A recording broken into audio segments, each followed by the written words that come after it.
Assalamu alaikum wa rahmatullahi ta'ala wa barakatu. ‘Yan uwa barkanku da shigowa wannan dandali.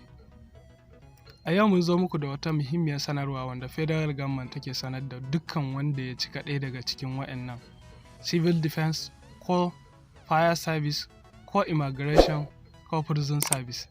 Ya sani cewa sun saki short list wanda za ka iya zuwa site ɗinsu ka duba.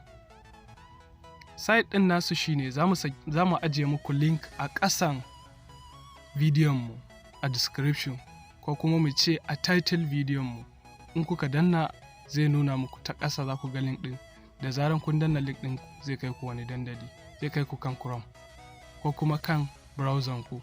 Kafin mu je ga darasin, idan yau ne farkon zuwan ka da wannan dandali, ka taimaka ka danna mana alamar subscribe sannan ka danna alamar ƙararrawa domin sanar da kai sabbin shirye-shiryenmu da zaran mun ɗaura.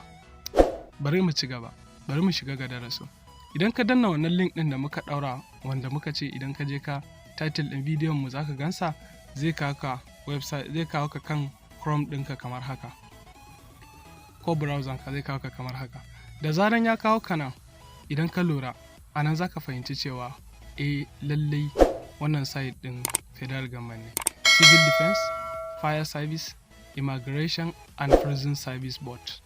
To da zaran ka zo ka sai ka je ka duba slip ɗinka a ina ID-nka ko kuma number ID-nka, sai kai klikin wannan alamar bulin. Kana klikin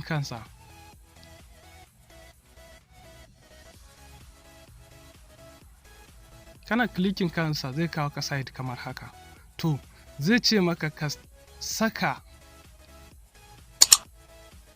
ID number ka. To ka tabbata idan zaka saka da wannan misalin da suka kwatanta. Bari mu gwada da wani ɗaya daga cikin wanda nake da shi. Misali na sa kamar haka. To da zarar ka saka sai ka danna wannan search application ɗin. Kana danna search application,